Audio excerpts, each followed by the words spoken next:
నినివే పట్టణము గొప్ప పట్టణం అంట. నినివే పట్టణంలో కొన్ని లక్షల మంది ప్రజలు ఉన్నారు. నినివే పట్టణాన్ని పరిపాలించే రాజు ఉన్నాడు. నినివే పట్టణంలో అన్ని పట్టణములలో వలెనే ధనికులు ఘనులు ఉన్నారు, లేకపోతే దీన స్థితిలో బీద స్థితిలో కడుదీన స్థితిలో ఉన్నవారు కూడా చాలా మంది ఉన్నారు. కానీ ఒకానొక సమయం వచ్చినప్పుడు దేవుడు తన సేవకుడైన యోనాతో చెప్పాడు. ఏమనంటే, యోనా, నువ్వు వెళ్ళి నినివే పట్టణంలో ఒక ప్రకటన చేయాలి. You have to go and preach. ఈ రోజుల్లో కూడా దేవుడు చాలా మంది సేవకులను ఉంచాడండి. సేవకులను ఎందుకు ఉంచాడు, సేవకులను ఎందుకు నియమించాడంటే మనలను ఆత్మీయంగా మేల్కొల్పడానికి దేవుడు సేవకులను ఉంచాడు. దేవుడు ఆనాడు యోనాతో చెప్పాడు, యోనా, you have to go and give a wake up call to the people of నినవా. నినివేలో ఉన్న ప్రజలకు ఒక మేల్కొల్పు మాట చెప్పాలి, ఒక అలారం బెల్ మోగించాలి అని చెప్పాడు. దేవుని మందిరానికి వచ్చినప్పుడు కూడా దేవుని మాటలలో ఆశీర్వాదపు మాటలు ఉంటాయి. God speaks words of blessing. ఆశీర్వచనాలు దేవుడు తన ప్రజల మీద పలుకుతాడు. కొన్నిసార్లు అధైర్యంతో, బాధతో, కృంగుదలతో వచ్చినప్పుడు ఆదరణకరమైన మాటలు దేవుడు తన సన్నిధిలో నుండి విడుదల చేస్తాడు. ఇంకా కొన్నిసార్లు మనం దుఃఖకరమైన పరిస్థితిలో ఉన్నప్పుడు దేవుడు మన కన్నీటిని తుడిచినట్లుగా చాలా స్పష్టంగా వి గెట్ దట్ కంఫర్ట్, ఆదరణ దేవుని సన్నిధిలో పొందుకుంటాం. కానీ కొన్నిసార్లు దేవుని మందిరానికి వచ్చినప్పుడు దేవుడు ఒక అలారం బెల్ మోగించినట్లుగా, ఒక వార్నింగ్ బెల్ మోగించినట్లుగా కొన్ని మాటలు చాలా స్పష్టంగా తన సేవకులను నిలబెట్టి ప్రకటిస్తాడు. ఒకసారట ఒక తల్లి తన బిడ్డలను పెట్టుకొని ఇంట్లో రాత్రికాల సమయంలో ప్రార్థన చేసుకొని వారందరూ పడుకున్నారంట.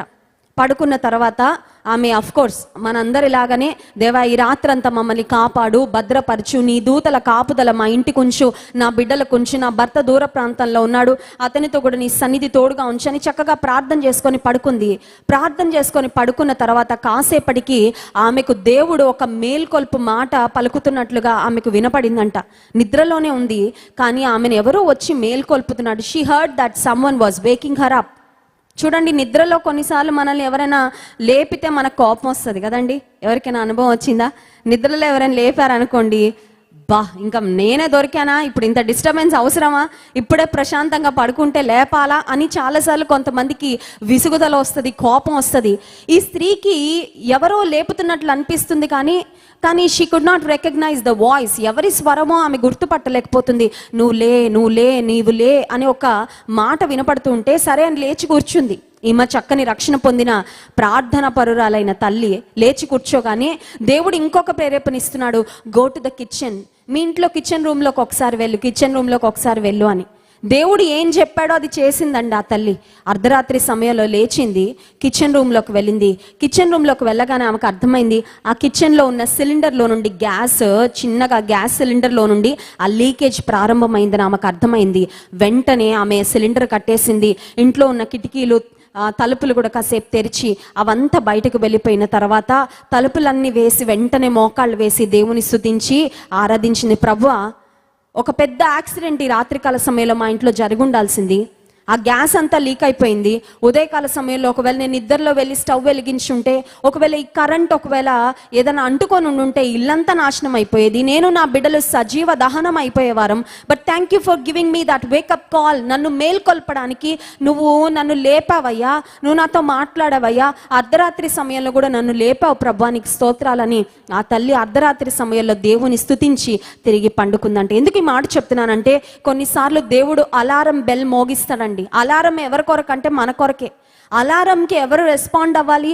దేవుడు మేల్కొల్పినప్పుడు, దేవుడు మనల్ని హెచ్చరించినప్పుడు దేవుడు కొన్నిసార్లు చాలా క్లియర్గా ఇన్స్ట్రక్షన్స్ ఇస్తాడు. నువ్వు సరైన రూట్లో లేవు, నీ రూటు మార్చుకో. నువ్వు సరైన మార్గంలో లేవు, నీ మార్గాన్ని మార్చుకో. నువ్వు సరైన స్నేహాల్లో లేవు, స్నేహాలు మానుకో. నీ అలవాట్లు బాగాలేదు, అలవాట్లు మానుకో. నీ ఆలోచనలు తప్పిపోతున్నాయి, నువ్వు సరి చేసుకో. దేవుడు కొన్నిసార్లు హెచ్చరిస్తూ ఉంటే మనం అనుకుంటాం, పోన్లే ఎవరికో చెప్తున్నాడులే దేవుడు, ఇప్పుడే స్పందించాలా, తర్వాత స్పందిద్దాంలే. I won't take God's word seriously. కొంతమంది అనుకుంటారు దేవుని మాట అంత సీరియస్గా తీసుకోవాల్సిన అవసరము లేదండి. దేవుడు కరుణా సంపన్నుడు, కృప కలిగిన వాడు. ఇంతకాలం నుంచి తప్పు చేస్తున్నాను, నన్ను ఎప్పుడు దేవుడు శిక్షించలేదే, అలాగే కంటిన్యూ అవుదాంలే, దేవుడు కూడా అలానే కంటిన్యూ అయిపోతాడని కొంతమంది దేవుని యొక్క వేకప్ కాల్కు స్పందించని వారు ఉంటారు. నినివే పట్టణ ప్రజలు, దేవుని సేవకుడైన యోనా వెళ్ళి ఈ ప్రాంతం మీదకి దేవుని కోపం రాబోతుంది, దేవుడు మిమ్మల్ని శిక్షించబోతున్నాడు అని చెప్పగానే దే బిలీవ్ దోస్ వర్డ్స్ అంట. చూడండి, వారు దేవుని యందు విశ్వాసం ఉంచి, 5వ వచనంలో ఆ మాట చూస్తాం. నినివే పట్టణపు వారు దేవుని యందు విశ్వాసము ఉంచి ముందు నమ్మారండి. యోనా, నువ్వెవరివో మాకు తెలియదయ్యా, నీ మొహం మాకు తెలియదయ్యా, నీ అడ్రస్ మాకు తెలియదయ్యా, అసలు నిన్ను దేవుడు పంపించాడో లేదో మాకేం తెలుసు, అయినా నువ్వు చెప్పిన మాటలు వినాల్సినంత అవసరం మాకేముంది? ఏదైనా గుడ్ న్యూస్ పట్టుకొస్తే వింటాం, కానీ బ్యాడ్ న్యూస్ పట్టుకొస్తే మేము వినాల్సిన అవసరం ఏంటి అని ప్రజలు ఒకవేళ ఒక డెఫ్ ఇయర్ అంటే వినకుండా ఆ మాటను నిర్లక్ష్య పెట్టుంటే, పెడచెవిన పెట్టుంటే నినివే పట్టణం అంతా నాశనం అయిపోయేది. కానీ థ్యాంక్ గాడ్ ఆ పట్టణ ప్రజలు రెస్పాండ్ అయ్యారు. దేవుని మాటలకి రెస్పాండ్ అవ్వాలండి. హల్లెలూయా. బ్రతికిన మనిషికి చచ్చిన శవానికి ఒక తేడా ఉంటుంది. ఏంటదంటే, బ్రతికిన మనిషి రెస్పాండ్ అవుతారు కదండి, మాట్లాడుతుంటే స్పందిస్తాం, ఒక ఇంజెక్షన్ వేస్తుంటే కదులుతాం. అది చనిపోయిన శవం అయితే రెస్పాన్స్ ఏమీ ఉండదు. వారికి ఆక్సిజన్ పెడుతున్న ఊపిరి తీసుకోవడం, ఊపిరి వదలడం అనేది ఉండదు. డాక్టర్ ఏ ఇంజెక్షన్ చేస్తున్నా, ఏ ట్రీట్మెంట్ చేస్తున్నా స్పందన ఉండదు. ఫైనలీ డాక్టర్స్ వచ్చి చెప్తారు, బాడీ రెస్పాండ్ అవ్వట్లేదండి, కళ్ళు కదలట్లేదండి, మాట్లాడట్లేదండి, వీఆర్ వెరీ సారీ, ప్రాణము లేదు. విశ్వాస జీవితంలో కూడా చాలాసార్లు నీవు జీవించుచున్నావన్న పేరు మాత్రం ఉంది, కానీ నీవు మృతుడవే అని ప్రకటన గ్రంథంలో లవోదికీయ సంఘాన్ని గురించి దేవుడు చెప్తాడు. నువ్వు బ్రతికున్నావని పేరుంది, కానీ నువ్వు చనిపోయావు. చాలాసార్లు బ్రతికున్నట్లే ఉంటాం, కానీ స్పందన ఉండదు. స్పందన ఉండదంటే మన చుట్టూ ఉన్న వాతావరణానికి, మనుషులకు, పరిస్థితులకు కాదు, దేవుని విషయంలో we have to be very responsive. We have to respond to God's word. దేవుని వాక్యానికి స్పందించాలి. ఈ 2 దినాల ఉపవాస కూడికలు, ఈ ప్రార్థన కూడికలు దైవ సేవకుని ద్వారా ఎందుకు ఏర్పాటు చేయబడ్డాయి అంటే, మనం దేవుని మాటను విని ఆ మాటలకు మనం రెస్పాండ్ అవ్వాలి, మనం స్పందించాలి. దేవుని మాటకు మనం స్పందించే విధానాన్ని బట్టి మన ఆశీర్వాదము ఆధారపడి ఉంటుంది. హల్లెలూయా. నినివే పట్టణ ప్రజలు దేవుని మాట యందు విశ్వాసముంచి వెంటనే యాక్షన్ తీసుకున్నారండి. వెంటనే యాక్షన్ తీసుకున్నారు. ఇంటిలో సడన్గా ఫైర్ అంటుకుంది, 1 గంట తర్వాత యాక్షన్ తీసుకుంటే మంచిదా, వెంటనే యాక్షన్ తీసుకోవాలా? ఇమ్మీడియట్ యాక్షన్ ఇస్ గుడ్ కదండి. వెంటనే స్పందిస్తే మంచిది. నష్టాన్ని తగ్గించుకుంటాం, ప్రమాదాన్ని తగ్గించుకుంటాం, ప్రాణాలతో బయటపడతాము. తర్వాత చూసుకుందాంలే అనుకుంటే నష్టము ఎక్కువైపోద్ది. అక్కడ నినివే పట్టణ ప్రజలు దేవుని మాట యందు విశ్వాసం ఉంచారంట, యోనా చెప్పిన మాట నమ్మారంట. వెంటనే అనుకున్నారు, we must do something about this. రాబోయే కీడు నుండి ఎలా అయినా తప్పించుకోవాలి అని వాళ్ళు వెంటనే ఉపవాస దినము చాటించుకున్నారు. మన జీవితంలో ఉపవాస ప్రార్థన ఎందుకు అవసరము? చాలామంది ఉపవాసం ఉంటారు, ఎప్పుడో తెలుసా? చేతులు కాలేక అప్పుడు ఉంటారు ఉపవాసం. నష్టం అంతా పొందాక, కష్టమంతా వచ్చాక, ఇబ్బందులన్నీ పడిన తర్వాత, ఇక జీవితంలో కోలుకోలేనంత స్థితిలోకి వెళ్ళిపోయిన తర్వాత అప్పుడు ఉంటారండి ఉపవాస ప్రార్థన. కానీ దేవుడు అంటున్నాడు, నిన్ను ముందే హెచ్చరించానుగా, నువ్వు ముందే మేల్కొని ఉంటే ఎంత బాగుండేది, నీకు ముందే వార్నింగ్ ఇచ్చాను కదా, నువ్వెందుకు స్పందించలేకపోయావు, నిన్ను ముందే నిన్ను మేల్కొల్పాను కదా, నువ్వెందుకు జాగ్రత్తలు తీసుకోలేకపోయావు? దేవుడు నష్టపోయిన తర్వాత మనకి సహాయం చేసేవాడు కాదండి, నష్టం రాకముందే మనల్ని వార్న్ చేస్తాడు. ఎందుకంటే ఆయన మనల్ని అంత ప్రేమిస్తున్నాడు కాబట్టి. హల్లెలూయా. చూడండి, టైటానిక్ ఓడ మునిగిపోయినప్పుడు ఏ ఓడనైనా మనం తీసుకుంటే, ఫర్ ఎగ్జాంపుల్ లైఫ్ బోట్స్ అనేవి కొన్ని ఉంటాయి. లైఫ్ బోట్స్ అంటే ప్రమాదం వచ్చినప్పుడు చిన్న చిన్న ఓడలు కొన్ని, ఆ మెయిన్ బోట్లో లైఫ్ బోట్స్ కొన్ని ఉంటాయి. యూజువల్గా విమెన్కి, ఓల్డర్ పీపుల్కి అంటే పెద్ద వయసులో ఉన్న వారికి, స్త్రీలకు, చిన్న పిల్లలు ఎవరైనా ఆ ఓడలో ప్రయాణం చేస్తుంటే వాళ్ళకి ఫస్ట్ ప్రిఫరెన్స్ ఇస్తారనమాట. ఈ లైఫ్ బోట్స్ అనేవి రెస్క్యూ బోట్స్ అనమాట. అంటే ప్రమాదం జరిగినప్పుడు వారున్న పెద్ద ఓడ మునిగిపోతుంది అన్నప్పుడు ఈ చిన్న పడవలలో ఆ ఓడలో ఉన్న స్త్రీలను, తర్వాత వృద్ధులను, చిన్న పిల్లలను ఆ ఓడల్లోకి ఎక్కించి, ఆ చిన్న చిన్న పడవల్లోకి ఎక్కించి వాళ్ళని షోర్కి పంపించేస్తూ ఉంటారు. ఆ తర్వాత పురుషులు బలమైన వారు ఏదో ఒక విధంగా తమను తాము కాపాడుకునే ప్రయత్నం చేస్తారు అని. దేవుడు ప్రమాదమైన తర్వాత రెస్క్యూ బోట్ కాదండి ఇచ్చేది, ప్రమాదం జరగక ముందే హెచ్చరిస్తాడు, నా బిడ్డ నీకు ముందుగా ప్రమాదము ఉంది, దేర్ ఇస్ డేంజర్ వెయిటింగ్. రాబోయే ఉపద్రవము, లేకపోతే లోకం మీదకి రాబోతున్న శిక్షల గురించి, లేకపోతే గతంలో భవిష్యత్తులో జరగబోతున్న విషయాలను గురించి దేవుడు ముందుగానే ప్రకటన గ్రంథం ఎందుకు రాయించారు చెప్పండి? వాయ్? ప్రకటన గ్రంథాన్ని గురించి ముందే ఎందుకు రాయించాడంటే, దేవునికి మనమంటే ఎంత ప్రేమో అక్కడే మనం అర్థం చేసుకోవచ్చు. జరగబోయే విషయాలు ముందే చెప్తే, నాకు దూరంగా బ్రతికే వారి స్థితి ఎలా ఉంటుందో ముందే చెప్తే, నా ప్రజలు తమ హృదయాన్ని మార్చుకొని పశ్చాత్తాపపడి నా వైపు తిరిగి రక్షణ పొంది నాతో పాటు పరలోక రాజ్యంలో ఉంటారు అని దేవుడు ఆశించి ప్రకటన గ్రంథాన్ని ప్రత్యక్షత గ్రంథంగా జరగబోయే విషయాలను దేవుడు ముందుగానే మన కొరకు వ్రాయించారు. ఆనాడు నినవే ప్రజలకు ఎలా అయితే ముందుగానే దేవుడు యోనాను పంపించి చెప్పించారో, ఈనాడు ఉన్న మన కొరకు కూడా దేవుడు భవిష్యత్తులో జరగబోయే విషయాలు, ఎండ్ టైమ్స్లో జరగబోయే విషయాలు, యుగాంతపు సంగతులు దేవుడు ముందుగానే దేవుడు మనకు ప్రత్యక్షపరిచారు. ప్రకటన గ్రంథ ధ్యానాలు ఆల్రెడీ దైవజనులు జాన్ వెస్లీ గారు దాదాపు ఒక 30 రోజులు 30 క్లాసెస్లో చెప్పారు. మీరు చూసే ఉంటారు, మీరు పాల్పొందారు అని నేను అనుకుంటున్నాను.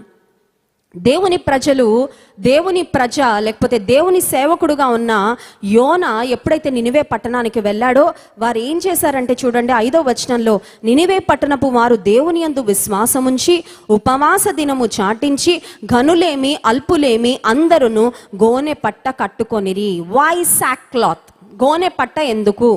గోనె పట్ట ఎందుకు కట్టుకున్నారంటే, గోనె పట్ట తమ్మును తాము తగ్గించుకోవడానికి సూచనగా ఉంది.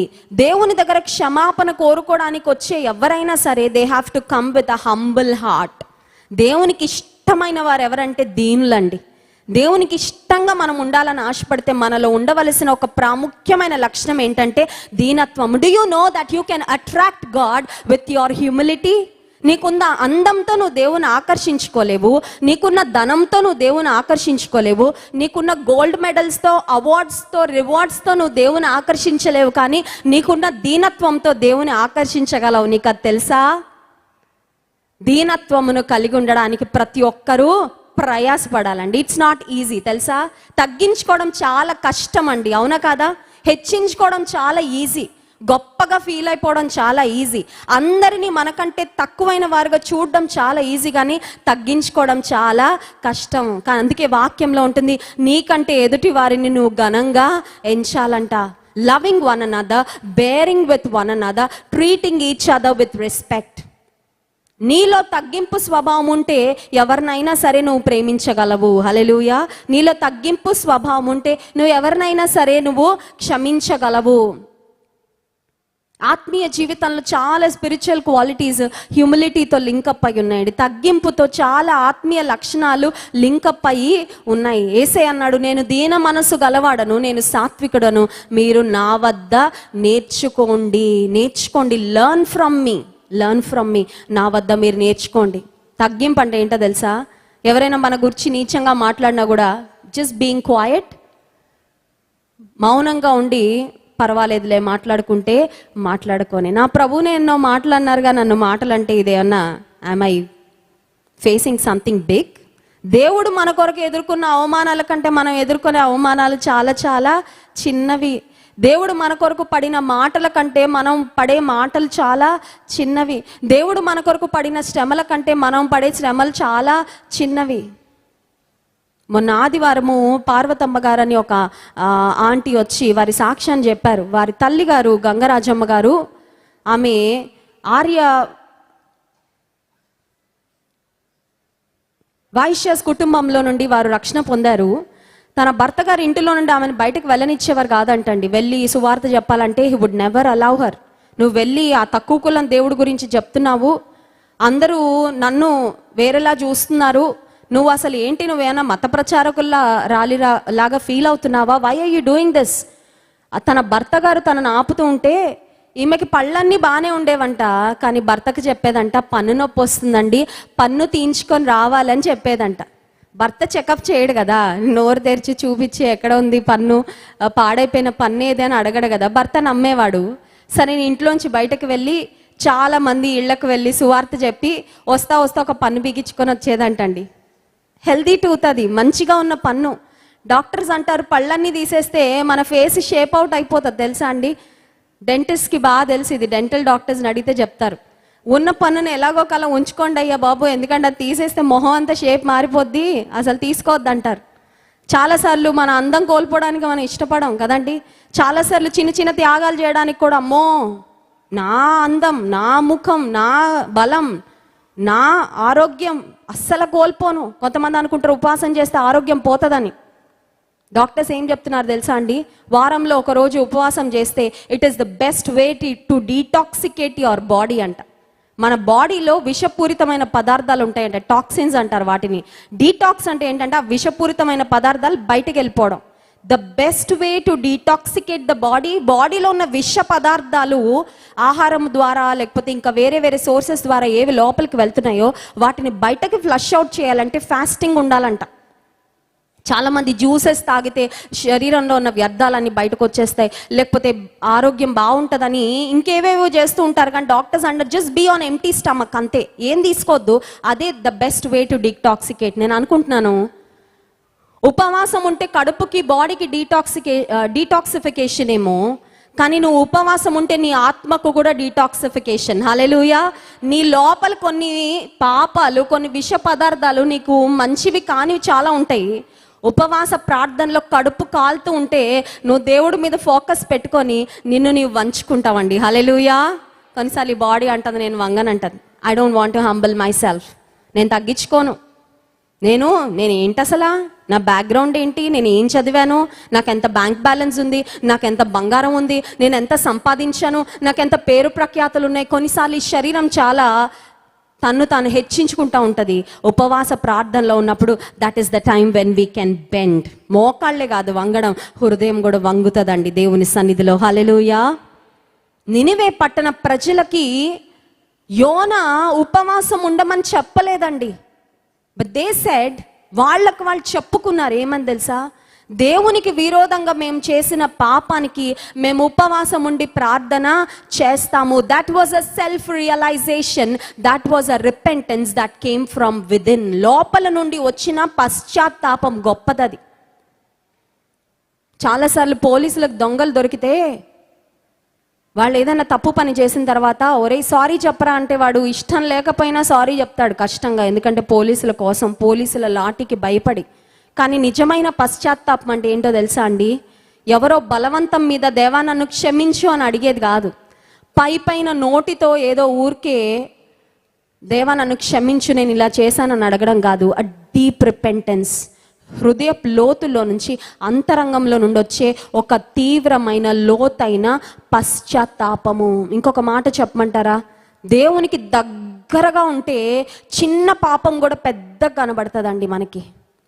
Even the smallest sin and mistake that you have committed, నీకు అది భూతద్దంలో పెట్టినట్టు కనబడి నువ్వు ఎక్కువ పశ్చాత్తాపడతావు. ప్రభువా నీకు ఇంత దగ్గరగా ఉండి నేను ఎలా తప్పిపోయానయ్యా, నీకు ఇంత దగ్గరగా ఉండి ఈ మాట నేను ఎలా మాట్లాడాను, నేను నీకు ఇంత దగ్గరగా ఉండి ఇంత కఠినంగా నేను ఎలా ప్రవర్తించాను, నన్ను క్షమించని పశ్చాత్తాపడతావు. కానీ దేవునికి దూరంగా ఉన్నప్పుడు ఏం జరుగుతుందంటే పెద్ద పెద్ద తప్పులు కూడా చిన్న చిన్న తప్పుల్లా కనబడతాయండి. పెద్ద పెద్ద పొరపాట్లు చేసి కూడా సమర్థించుకుంటాం. అలాగే చేయాలండి, అలా చేయకపోతే ఎలా కుదురుతుందండి, అలా మాట్లాడాలండి, వాళ్ళకి అదే తగినదండి, నేను అలాగే చేయాలండి అని చాలాసార్లు ప్రపంచ పోకడతో వెళ్ళిపోతూ నిన్ను నీవు జస్టిఫై చేసుకోవాలని, సమర్థించుకోవాలని ప్రయత్నం చేస్తావు. కానీ పశ్చాత్తాపంతో స్పందించవు దేవునికి దూరంగా ఉన్నప్పుడు. ఈ 2 రోజులు ఉపవాస ప్రార్థనలు ఎందుకో తెలుసా? దేవునికి దగ్గరగా వచ్చి ఆయన వెలుగులో మన చిన్న చిన్న బలహీనతలను కూడా పరీక్షించుకొని విడిచిపెట్టడానికి. హల్లెలూయా. నినివే పట్టణ ప్రజలు ఉపవాస దినము చాటించి గోనె పట్ట కట్టుకొని, నినివే రాజు కూడా తగ్గించుకున్నాడంటండి. చూడండి 6వ వచనం.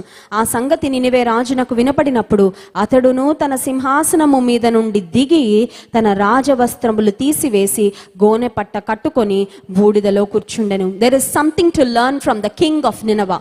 నినవే రాజు నుండి కూడా కొన్ని ఆత్మీయ పాఠాలు మనం నేర్చుకోవాలి. ఏంటి ఆత్మీయ పాఠాలంటే, సింహాసనం మీద నుండి దిగాడంట.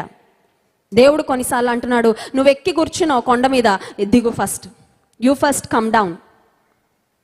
కొన్నిసార్లు మన పరిస్థితి ఎలా ఉంటుందంటే, నేను ఎక్కడున్నాను అక్కడికే దేవుడు రావాలి కానీ నేను రాననుకుంటారు.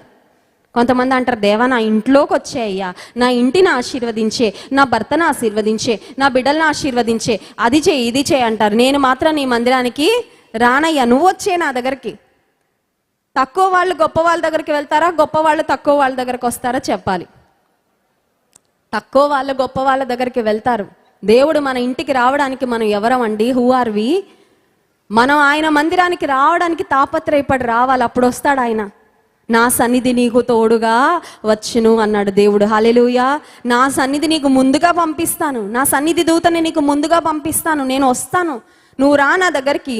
నీతో రాకుండా నేను ఎలా ఉంటాను అంటాడు దేవుడు. హల్లెలూయా. నీతో రాకుండా నేను ఎలాగా ఉంటాను? How can I be without coming with you? కొన్నిసార్లు విమాన ప్రయాణాలు చేస్తున్నప్పుడు జాన్ వెస్లీ గారు చెప్తా ఉంటారు కదా, ఎయిర్లో టర్బ్యులెన్స్ వస్తుందండి. టర్బ్యులెన్స్ వచ్చినప్పుడు షేక్ అయిపోతూ ఉంటుంది ఫ్లైట్. టర్బ్యులెన్స్ మరీ ఎక్కువైతే కొంతమందికి నాస్ట్రిల్స్లోంచి బ్లడ్ వచ్చేస్తూ ఉంటుంది, ఊపిరి ఆడదు, ఆక్సిజన్ మాస్క్ ఇస్తారు ఒకవేళ అవసరమైతే. అలాంటి పరిస్థితుల్లో ఎయిర్ ప్రెషర్ డిఫరెన్స్ వచ్చినప్పుడు క్యాబిన్లో ఒక్కొక్కసారి అలాంటి పరిస్థితులు గుండా ప్రయాణం చేసి వెళ్తూ ఉన్నప్పుడు నాకు ఒక ఆలోచన వస్తుంది. అదేంటంటే, దేవుని సేవకులైన మేము ప్రయాణం చేస్తున్నాం కాబట్టి మమ్మల్ని బట్టయినా సరే ఈ ఫ్లైట్ని దేవుడు భద్రంగా ఉంచుతాడు అనుకుంటాను. హల్లెలూయా. అర్థమవుతుందండి? నీవు దేవుని బిడ్డగా బ్రతికినప్పుడు నువ్వు ఎక్కడ ఉంటే నిన్ను బట్టైనా నీ చుట్టూ ఉన్న వాళ్ళందరినీ దేవుడు కాపాడుతాడు.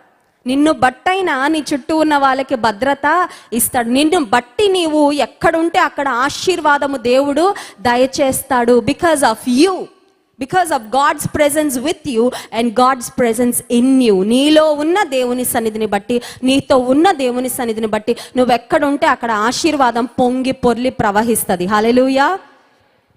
నినివే పట్టణంలో రాజును గురించి మనం నేర్చుకోవాల్సిన ఒక ప్రాముఖ్యమైన అంశం ఏంటంటే, సింహాసనం నుండి దిగాడంటే. ఎవరు చెప్పారు దిగమని? అసలు రాజుకి చెప్పగలిగిన వారు ఎవరైనా ఉంటారా? రాజుకి ఆజ్ఞాపించగలిగిన వారు ఎవరైనా ఉంటారా? రాజుని శాసించగలిగే అంత పవర్ అండ్ అథారిటీ, అధికారం ఎవరికైనా ఉంటుందా? ఎవరికి ఉండదు. రాజుకే తనలో తనకి ఒక రియలైజేషన్ వచ్చింది,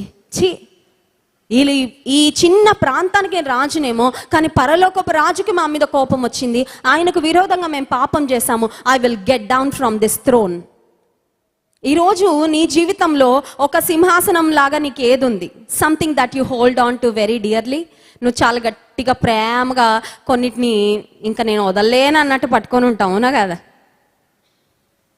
ఎలిజబెత్ రాణి ఇంగ్లాండ్ దేశాన్ని పరిపాలించి ఆమె దేవుని రాజ్యానికి వెళ్ళిపోయింది. She was a very wonderful believer. ఆమె దేవుని యందు విశ్వాసం ఉంచిన మహారాణి. ఆ మహారాణి అంటే ఒక తీర్మానం తీసుకుందంటే, she can resign, she can retire. చూడండి, క్రికెట్లో మనం ఇండియన్ క్రికెట్ టీంలో గతంలో కొంతమంది నాకు 40 years వచ్చేసాయి, ఐ వాంట్ టు రిటైర్ అని రిటైర్ చేసి వెళ్ళిపోయిన వాళ్ళు చాలామంది ఉన్నారు క్రికెటర్స్. ఎలిజబెత్ మహారాణి కూడా ప్రాబబ్లీ అట్ హర్ 60s, 60 సంవత్సరాలు వచ్చినప్పుడు, 70 సంవత్సరాలు వచ్చినప్పుడు, 75 years వచ్చినప్పుడు షీ కెన్ యాక్చువల్లీ రిజైన్. ఆమె యొక్క మహారాణిగా ఆమెకున్న హోదాను ఆమె రిజైన్ చేస్తే ఆమె తర్వాత వారికి అవకాశం వచ్చేది. కానీ ఆమె ఒక తీర్మానం తీసుకుంది, ఏమనంటే, నేను బ్రతికినంత కాలము నేనే పరిపాలన చేస్తాను. Maybe that's how much she trusted her self. నేను వాక్యపు విలువలు కలిగిన వ్యక్తిని, నేను చక్కగా పరిపాలించగలిగిన వ్యక్తిని, కాబట్టి నాకు దేవుడు అవకాశం ఇచ్చినంత వరకు పరిపాలించాలి అని ఆమె అనుకుని ఉండొచ్చు. So she remained as queen throughout her life. She lived like a queen, she died like a queen. బ్రతికినంత కాలం రాణిగా బ్రతికింది, చనిపోయినప్పుడు కూడా రాణిగానే చనిపోయింది. అదే హోదాలో ఆమె చనిపోయింది. కొన్నిసార్లు మన జీవితంలో కూడా దేవుడు మనకిచ్చిన కొన్నిటిని గట్టిగా పట్టేసుకుంటాం. ఇది మాత్రం నేను వదలను, ఇది నాదే, ఇది నా కోసమే, ఇది వదలను. నినివే దేశంలో, నినివే ప్రాంతంలో ఉన్న రాజు ఆ సింహాసనాన్ని గట్టిగా పట్టేసుకొని, సింహాసనం మాత్రం నేను దిగను, మీరందరూ ఉపవాస ప్రార్థన చేసేయండి అని చెప్పలేదండి. He humbled himself. ఇంటిలో యజమానులు తమ్మును తాము తగ్గించుకుంటే ఆ ఇంటికి ఆశీర్వాదం. హల్లెలూయా. ఇంటిలో తల్లి తన్ను తాను తగ్గించుకుంటే ఆ ఇంటికి ఆశీర్వాదం. ఎవరికి వారు దేవుని సన్నిధిలో తగ్గించుకుంటే, ఇందాక చెప్పాను కదా, యోర్ హ్యూమిలిటీ అట్రాక్ట్స్ గాడ్. నీ యొక్క తగ్గింపు దేవుని కనుదృష్టి నీ మీద అలా పడేలా చేస్తుందండి, అంతే, ఇంకేం కాదు. దేవుని కంటి చూపు, ఇప్పుడు ఇన్ని 100 మంది ఇక్కడ ఉన్నారు దేవుని ప్రజల మందిరంలో, నీ ప్రార్థన దేవుడు వెంటనే విని నీ వైపు ఆయన ఆకర్షితుడు అవ్వాలంటే వాట్ కాజెస్ ఇట్ అంటే తగ్గింపు. ఆ నినివే రాజు తాను తగ్గించుకొని తన సింహాసనము మీద నుండి దిగి తన రాజవస్త్రములు తీసివేసి, రాజవస్త్రములు తీసేసి ఏ వస్త్రాలు వేసుకున్నాడంటే గోనె పట్ట కట్టుకున్నాడంట. రాజు అనుకుంటున్నాడు, ఈ రాజవస్త్రాలు వేస్ట్, నాకు, ఐ డోంట్ నీడ్ దెమ్. ఏదో ఉన్నాను కాబట్టి, రాజుగా ఉన్నాను కాబట్టి నేను ధరించుకుంటున్నాను, కానీ పరలోకపు రాజు ఎదుట నన్ను నేను తగ్గించుకుంటాను అనుకున్నాడు. ఒక మాటలో చెప్పాలంటే ఆ ప్రాంతంలో ఉన్న వారందరికీ రాజే ఒక ఎగ్జాంపులరీగా నిలబడ్డాడండి. ఒక మంచి మాదిరిగా రాజు నిలబడ్డాడు. నీ యొక్క భక్తి జీవితము, నీ యొక్క ప్రార్థన జీవితము చాలా మందిని ఇన్స్పైర్ చేస్తుంది. Do you know that? చాలా మందిని ప్రభావితం చేస్తుంది. నీకు తెలుసా? Indirectly or directly. కొంతమంది నీతో వచ్చి చెప్తారు, కానీ కొంతమంది నీకు చెప్పరు, కానీ లోపల వాళ్ళు ఇన్స్పైర్ అవుతారు. ఈ సహోదరి ప్రతి విషయానికి ప్రార్థన చేస్తుంది. ఈమె ప్రార్థన చేస్తే దేవుడు ఖచ్చితంగా ప్రార్థన వింటాడు. ఈ కుటుంబం ప్రార్థించే కుటుంబం అని ఒక చక్కని సాక్ష్యం. ఆ రాజు కూడా ఉపవాసం ఉండి గోనె పట్ట కట్టుకొని ప్రార్థన చేసినప్పుడు దేవుడు ఏం చేశాడంటే చూడండి 9వ వచనంలో, మనుష్యులందరూ తమ దుర్మార్గములను విడిచి తాము చేయు బలాత్కారమును మానివేయవలనని మనుష్యులేమి పశువులేమి సమస్తమును గోనె పట్ట కట్టుకొనవలెను. జనులు మనఃపూర్వకముగా దేవుని వేడుకొన వలెను అని దూతలు నినివే పట్టణములో చాటించి ప్రకటన చేసిరి. ఈ నినివే వారు తమ చెడు నడతలను మానుకొనగా వారు చేయుచున్న క్రియలను దేవుడు చూచి. హల్లెలూయా. దేవుడు చూశాడంటండి. రాజు సింహాసనం మీద నుండి దిగడం దేవుడు చూశాడు. ఆ ప్రజలందరూ గోనె పట్ట కట్టుకోవడం దేవుడు చూశాడు. వారు ఉపవాసం ఉన్నప్పుడు దేవుడు చూశాడు. నువ్వు ఉపవాసం ఉన్నప్పుడు నీ కడుపు కేకలు వేస్తూ ఉంటుంది. ఎవరు చూస్తారు? అది దేవుడు చూస్తాడు. హల్లెలూయా. నువ్వు ఎవ్వరికి కనబడకుండా దేవుని సన్నిధిలో బోరున కన్నీరు గార్చి ప్రార్థన చేస్తావే, అది ఎవరు చూస్తారో తెలుసా? దేవుడు చూస్తాడు. నువ్వు కొన్ని విషయాలు త్యాగం చేసి, కొన్ని విషయాలు ప్రక్కన పెట్టి దేవుని కొరకు సమయాన్ని వెచ్చించుకొని దేవుని గణపరుస్తావే, అవి ఎవరు చూస్తారో తెలుసా? దేవుడు చూస్తాడు. దేవుడు ఏమేం చూశాడంటే, వారు ఆయన యందు విశ్వాసం ఉంచడం దేవుడు చూశాడు. వారు ఉపవాస దినము చాటించుకోవడం దేవుడు చూశాడు. వారు మనఃపూర్వకముగా ప్రార్థన చేయడం దేవుడు చూశాడు. When was the last time you prayed wholeheartedly in the presence of God? మనఃపూర్వకంగా దేవుని సన్నిధిలో నువ్వు ప్రార్థన చేసిన ఆఖరు టైం ఎప్పుడు? ఎంతకాలం అయింది? కొంతమంది అలవాటుగా ప్రార్థన చేస్తారు. కొంతమందికి ప్రార్థన అంటే ఆ స్టార్టింగ్ లైన్ నుండి ఎండింగ్ లైన్ వరకు ఒక రికార్డెడ్, ఇప్పుడు మన పాటలు వింటాం కదా, ఆ పల్లవి చరణాలు ఇంకా ఎప్పుడు అవే ఉంటాయి, మారవు కదా. కొంతమంది ప్రార్థన అలాగే ఉంటుంది. మొదలు పెడతారు ప్రేమ కలిగిన పరలకు ఏదో ఉంటుంది కదా, స్టార్టింగ్ ఒక్కొక్కరు ఒక్కొక్కలాగా ప్రేయర్ చేస్తారు. ఆ పదాలు ఇంకా అవే అన్నమాట. రోజు అదే అదే అదే అదే. మీ పిల్లలు కూడా మీ దగ్గరికి ప్రతిరోజు వచ్చి సేమ్ డైలాగులు కొడుతున్నారు అనుకోండి, మీకు ఎలా ఉంటుంది? అదేదో మెషిన్లా ఉంటుంది తప్ప అదొక రిలేషన్షిప్ లాగా, ఇదేంటి నా బిడ్డ ఏమన్నా టాకింగ్ డాలా అనిపిస్తుంది. బొమ్మనా లేకపోతే మనిషా ఏంటిది, ఇంత యాంత్రికంగా మాట్లాడుతుంది ఏంటి అనిపిస్తుంది. అవునా కదా? దేవుని సన్నిధిలో మనఃపూర్వకంగా ప్రార్థన చేయడం అంటే ఏంటంటే నీ హృదయాన్ని దేవుని సన్నిధిలో కుమ్మరించుకోవడం. హల్లెలూయా. దేవుని సన్నిధిలో మనఃపూర్వకంగా ప్రార్థన చేయడం అంటే నీ డే టు డే ఛాలెంజెస్ ప్రార్థనలో దేవుని దగ్గరకు తీసుకువెళ్ళడం. ఎప్పుడైనా తీసుకెళ్ళావా? ఈరోజు నాకు ఈ సవాల్ ఉందయ్యా, నాకు సహాయం చేయి. ఇదిగో ప్రభా, ఈరోజు నేను మానసికంగా ఈ పరిస్థితిలో ఉన్నాను, నాకు సహాయం చేయి. ఇదిగో ప్రభా, నా శరీరంలో ఈ బలహీనత ఉంది, నాకు సహాయం చేయి. ఇదిగో ప్రభా, నేను ఈరోజు ఈ ఇంటర్వ్యూకి వెళ్ళబోతున్నాను, నేను ఏం మాట్లాడాలో నాకు సహాయం చేయి. ఇదిగో ప్రభా, ఈరోజు నేను ఇంతసేపు నీ సన్నిధిలో ప్రార్థన చేయాలనుకుంటున్నాను, దానికి కూడా నువ్వే నాకు సహాయము చేయి. యు నో సంథింగ్, ఆయన సహాయం లేకపోతే మనం we cannot achieve anything. మన స్వంత శక్తితో మనం ఏది కూడా సాధించలేం. వారు మనఃపూర్వకముగా వేడుకొని దేవుని సన్నిధిలో ప్రార్థన చేశారంట. వారి చెడు నడతలను మానుకున్నారంట. మానుకోవడం చాలా కష్టం అండి, అవునా కదా? జంక్ ఫుడ్ తినడం అలవాటు అయిన వాళ్ళకి హెల్దీ ఫుడ్ తినడం చాలా కష్టం. డాక్టర్ దగ్గరికి వెళ్తే డాక్టర్ వైట్ రైస్ మానేయండి అని చెప్పారనుకోండి, ఎంత కష్టమో. వైట్ రైస్ మానేస్తే జీవితమే వేస్ట్ అన్న ఫీలింగ్ వచ్చేస్తుంది కొంతమందికి, ఎందుకంటే అలవాటు అయిపోయింది కాబట్టి. బూతు మాటలు మాట్లాడడం అలవాటు అయిన వాళ్ళకి ఆ మాటలు మానాలంటే ఏదో పెద్ద త్యాగం చేసేస్తున్న ఫీలింగ్ వచ్చేస్తుంది. దొంగతనాలు చేస్తున్న వాడిని మానేయమంటే వాడికి అనిపిస్తుంది నా ప్రాఫిట్ అంతా లాస్ అయిపోతుంది అనిపిస్తుంది, ఎందుకంటే వాడు తప్పుడు పనులకు అలవాటు పడిపోయాడు కాబట్టి. అబద్ధాలు చెప్పే వారికి మానేయమంటే ఎంత కష్టంగా ఉంటుందో. అమ్మో ఎంత కష్టం అండి, ఎందుకంటే అంత అలవాటు అయిపోయారనమాట. చెడు నడతలను మానుకోవడం ఇట్స్ నాట్ ఈజీ.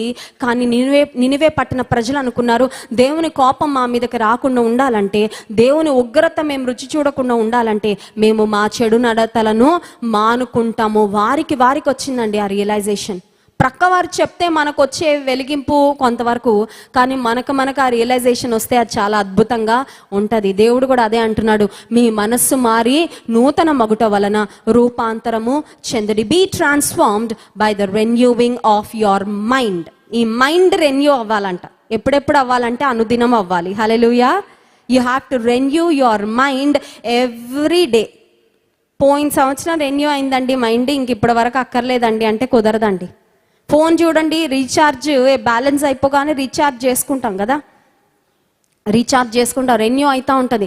ఈ మనసు కూడా చాలాసార్లు లోక ప్రభావం మనసు మీద పడతా ఉంటుంది, ఇతరుల యొక్క మాటల ప్రభావం మనసు మీద పడతా ఉంటుంది. మనలో నుంచే కొన్ని దేవునికి ఇష్టం లేని బయలుదేరుతూ ఉంటాయి. నీ మనసుని ఎప్పటికప్పుడు నూతన పరుచుకుంటూ ఉండాలి. ఆ ప్రజలు దేవుని సన్నిధిలో పశ్చాత్తాపపడి వారి చెడు నడతలను మానుకున్నప్పుడు దేవుడు తాను మాట ఇచ్చిన కీడు చేయక మానెను. దేవుడు అనుకున్నాడంట, నేను ఈ పట్టణాన్ని నశింప చేద్దాం అనుకున్నాను, but I will stop it. ఈ ప్రజల యొక్క ప్రార్థన, నినివే పట్టణస్థులు పాపులండి, నో డౌట్ అబౌట్ ఇట్. నినివే పట్టణస్థులు పాపులు. ఎందుకంటే దేవుడే అన్నాడు, మీ మీదకి నాశనం వస్తుందని వెళ్ళి ప్రకటించు యోనా అని యోనాను పంపించాడు దేవుడు. అంత పాపులు కూడా పశ్చాత్తాపముతో ప్రార్థన చేస్తే, ఉపవాసం ఉండి ప్రార్థన చేస్తే దేవుడు తన మనసుని మార్చుకున్నాడు. దేవుడు మనసు మార్చుకుంటాడా? మన దేవునికున్న పేరు ఒకటి ఏంటో తెలుసా? ఆయన నిన్న నేడు నిరంతరము మారని వాడు, ఏకరీతిగా ఉన్నవాడు. He is the same yesterday today and forever. దేవుడు ఒక డెసిషన్ చేస్తే ఆయన అంత ఈజీగా మార్చుకోడు, కానీ మార్చుకున్నాడు. నినివే పట్టణస్థుల విషయంలో దేవుడు మనసు మార్చుకున్నాడు. వారి మీదకు ఆయన పంపదలచిన కీడును గాడ్ స్టాప్డ్ ఇట్. ఆయన ఆపేశాడు. ఇప్పుడు మధ్యలో ఫూల్ ఎవరయ్యారంటే యోనా అయ్యాడు, అంతే కదా. యోనా చాలా అప్సెట్ అయిపోయాడండి. నన్ను వెళ్ళి ప్రకటించమన్నావు, వాళ్ళు ప్రార్థన చేయగానే మానేసేవా ప్రభా, నువ్వు ఎలాగైనా పంపించాలి, నా మాట పోతుంది కదా ఇక్కడ. కొన్నిసార్లు మన పరిస్థితి అలా ఉంటుందండి. ప్రభా మా పక్కింటోడు పాడైపోతున్నాడయ్యా, బాగుపడాలి బాగుపడాలి బాగుపడాలని ప్రార్థన చేస్తాం. నిజంగానే బాగుపడితే నాకంటే భక్తుడు అయిపోతున్నాడు ఏంటి ప్రభా, ఇంత దుర్మార్గుడు ఇంతలాగా వాడబడిపోతున్నాడా?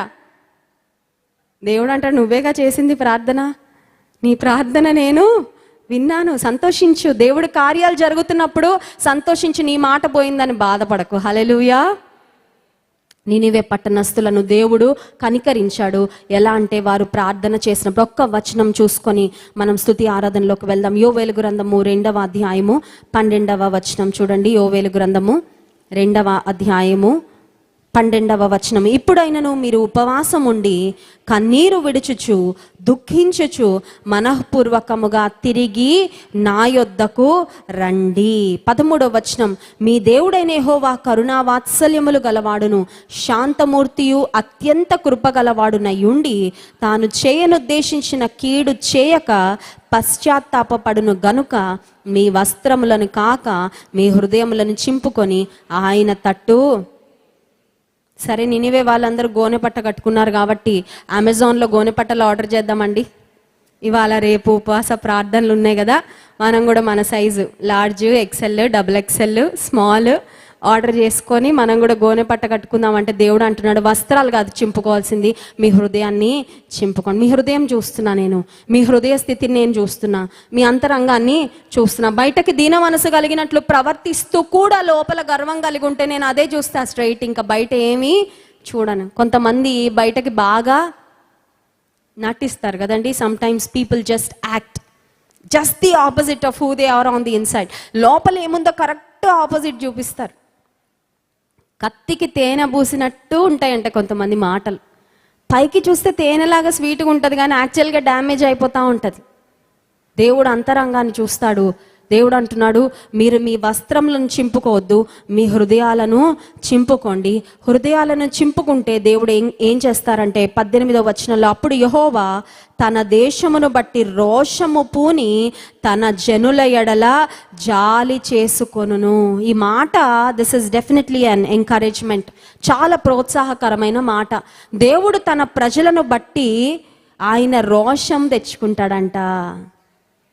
చూడండి, కొన్నిసార్లు పిల్లల్ని తిడుతూ ఉన్నప్పుడు పేరెంట్స్ ఒక మాట వాడతారు, ఇన్ని తిట్లు తిడుతున్నా నీకు రోషన్ రావట్లేదా, ఇన్ని తక్కువ మార్కులు వస్తే మీ క్లాస్లో టీచర్ అందరి ముందు నిన్ను అవమానకరంగా మాట్లాడితే రోషం రావట్లేదా? దేవుడు తన ప్రజల ఎడల తన ప్రజలను బట్టి ఆయన రోషం తెచ్చుకుంటాడంట. అంటే అర్థమేంటో తెలుసా? నీవు అవమానకరంగా సమాజంలో ఉంటే, నిన్ను అందరూ చీదరించుకుంటూ ఉంటే ఆయనకు బాధే. నీవు దీనస్థితిలో ఉంటే, నీవు తూలనాడబడుతూ ఉంటే, నీవు తృణీకరించబడుతూ ఉంటే, నువ్వు ఓడిపోతూ ఉంటే ఆయనకు బాధే. అందుకని నువ్వు ఆయన వైపు పశ్చాత్తాపడి తిరిగితే, చెడు నడతలను మానుకుంటే దేవుడు అంటున్నాడు, నా బిడ్డ నీకే కాదు నీ గురించి రోషం, నేను కూడా నిన్ను బట్టి రోషం తెచ్చుకొని నా జాలిని నీ పైన చూపిస్తాను. హల్లెలూయా. మనల్ని ప్రేమించే దేవుడు ఎంత గొప్ప దేవుడు ఒక్కసారి ఆలోచించండి. మన గురించి కూడా ఆయన రోషం తెచ్చుకుంటాడంట.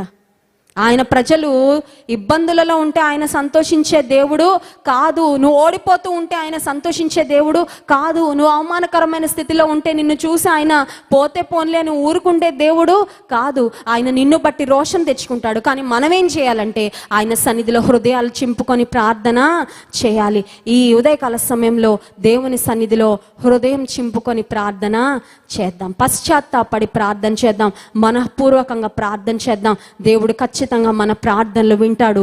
మన కుటుంబాల్లో గొప్ప కార్యాలు జరిగిస్తాడు. ఆమేన్.